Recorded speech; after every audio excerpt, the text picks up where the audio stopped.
you fly for hours, and it's just a carpet of green. The Amazon is the largest contiguous tropical forest in the world. The Amazon is the greatest expression of life on Earth, and you just feel life everywhere. But the Amazon is more than just a vast storehouse of biodiversity.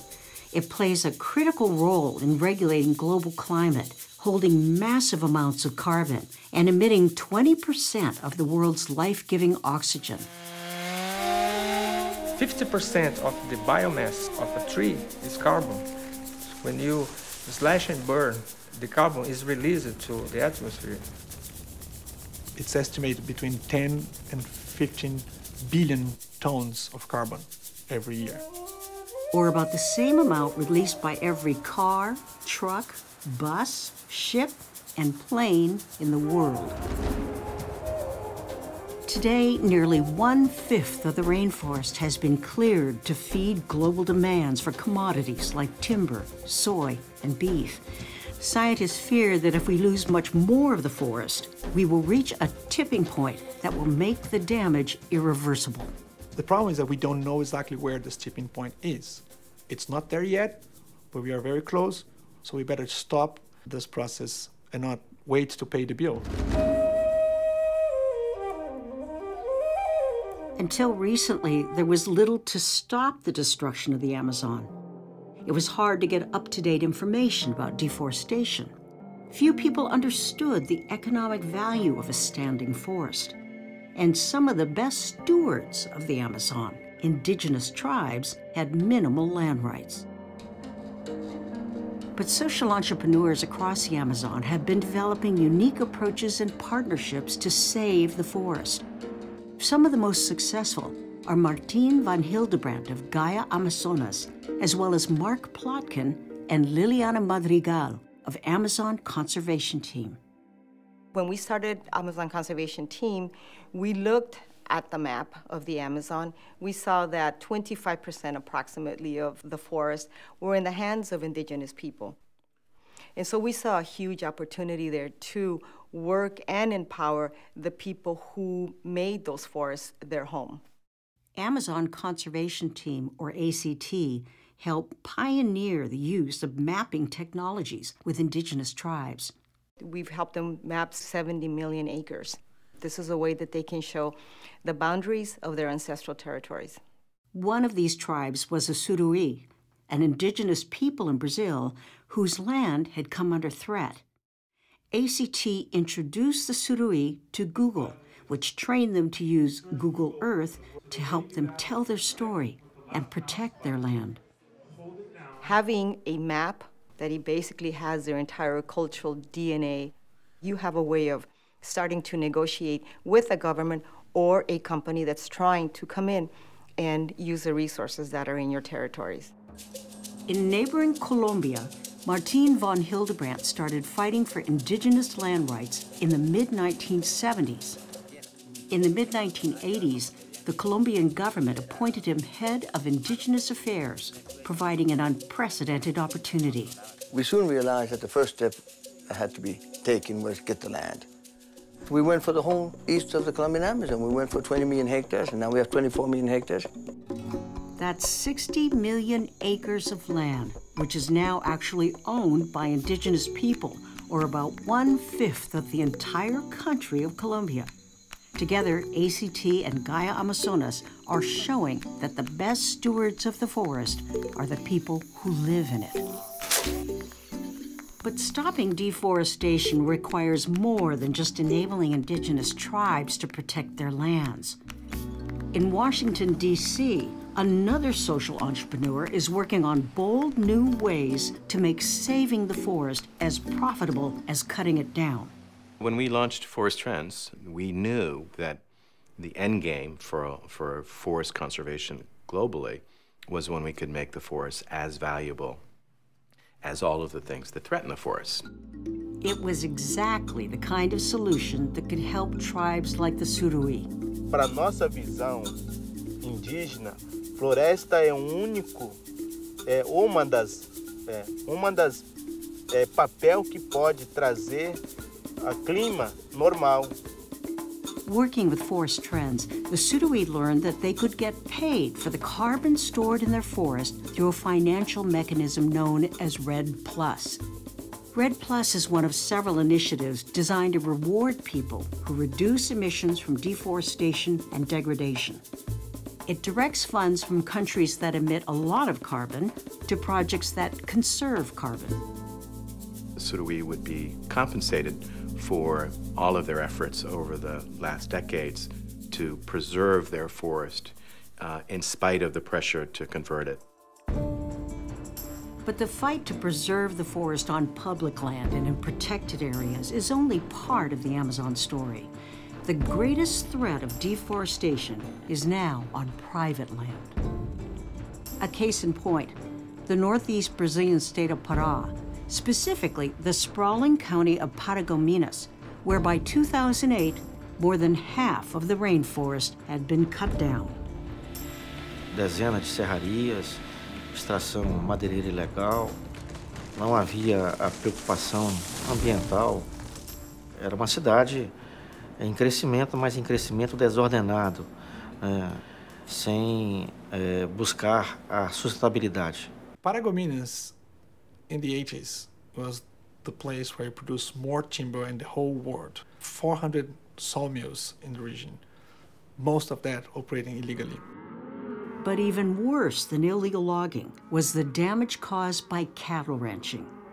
A pecuária sempre foi a atividade que estava muito ligada a desmatamento, porque é muito mais barato você ir na floresta do que recuperar essas áreas já degradadas. In 2008, the Brazilian government intervened to protect the forest. Então resolvemos tomar uma série de medidas. E uma delas foi fazer uma lista dos desmatamentos dos municípios que mais desmatavam na Amazônia. One of them was Paragominas. The government restricted its access to credit and banned the sale of any beef that didn't meet tough new standards that protected the rainforest. The mayor responded swiftly. The mayor brought together business, the entrepreneurs, the sindicatos, the church, and said, listen, are we gonna do nothing, or are we gonna try to leave this blacklist and try to make a difference in this story? Everybody wants to say, what's the solution? Solutions say, you have to stop deforestation. And that's exactly what the citizens of Paragominas decided to do. For help, they turned to another pair of social entrepreneurs, Beto Verissimo and Carlos Sousa of Amazon, a pioneering organization that had been founded 20 years earlier. Back in 1988, there was a big fight among people that want to defend the forest and the people who want to burn the forest. And we feel that was a lack of a group that works as an honest broker and provides information. What we bring to the table is in the capacity to put people together to find solutions. One of Amazon's key innovations is the way it uses satellite imagery to fight deforestation. We developed techniques to enhance the detection of degradation caused by logging. We take daily images and then we detect deforestation in a near real-time fashion. O Amazon foi fundamental porque nós precisávamos monitorar se havia ou não desmatamento, se as pessoas estavam cumprindo. E como é que a gente monitora um município com 20 mil quilômetros quadrados, um município que tem extensão do tamanho da Bélgica, de um país? Armed with Amazon's information, the mayor closed hundreds of illegal logging companies, seized trucks, and exposed lawbreakers in the national media. Meanwhile, the government's beef embargo was also having an impact. Pela primeira vez, os produtores rurais da Amazônia sentiram a força forte do Estado no cumprimento da lei. The pressure forced ranchers to find new ways to produce beef without destroying more forest. Hoje, grande parte dos pecuaristas da região sabem que o seu produto só vai sobreviver no mercado nacional e no mercado internacional se eles estiverem comprometidos com a questão ambiental. And modern particle board factories like this one, which use sustainably grown lumber, replaced illegal logging operations, creating 1,500 new jobs. So just 2 years after being put on the blacklist, Paragominas became the first county to get off it, virtually eliminating deforestation. Paragominas provou que é possível, sim, na Amazônia, desenvolver, ter atividades sustentáveis, viver com dignidade, sem destruir o verde, sem destruir a natureza. Thanks to partnerships like the ones Amazon helped forge in Paragominas, the county that was once infamous for its wanton destruction of the forest is now being hailed as a model. Today, Amazon has begun working with the governor of the state of Pará to spread this model to 90 other counties throughout the state, an area 3 times the size of California. O que é importante que a gente agora, mais do que nunca, dê difusão a isso. E, sem dúvida alguma, eu não tenho dúvida que, assim como as coisas más, elas tendem a contaminar, as coisas boas contagiam. E eu tenho certeza que nós vamos contagiar isso, o Pará e a Amazônia. É difícil parar o desflorestamento, mas nos últimos 5 anos, o Brasil conseguiu uma redução de desmatamento de 80%. It's progress made possible by the combined efforts of social entrepreneurs, government agencies, private enterprise, and other organizations. Working in tandem, they've helped secure land rights for indigenous people, provide up-to-date information about deforestation, and compensate people for protecting the forest. Today, the dramatic decline in deforestation in the Brazilian Amazon stands as the single greatest reduction of carbon emissions ever achieved by humankind. I think the future is very promising because deforestation is under control and it's declining in Brazil. And I think this is possible to be replicated in other countries. But the fight against deforestation is far from over. Changes in laws could reverse recent progress, and the Amazon itself remains at a tipping point.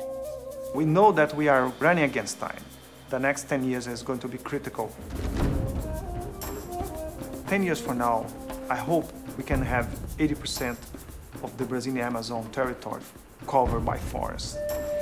And that 20% is going to be used for agriculture, for cattle ranching, for mining, for afforestation. And you're going to live in a place that people respect the law, the economy is growing, and at the same time, the forest is protected. Mas o importante, mais do que nunca, como a lógica é a parceria, nós precisamos contar cada vez mais com parcerias que ajudem a difundir isso em toda a Amazônia e, sem dúvida, ganha a Amazônia, ganha o Brasil e ganha o planeta.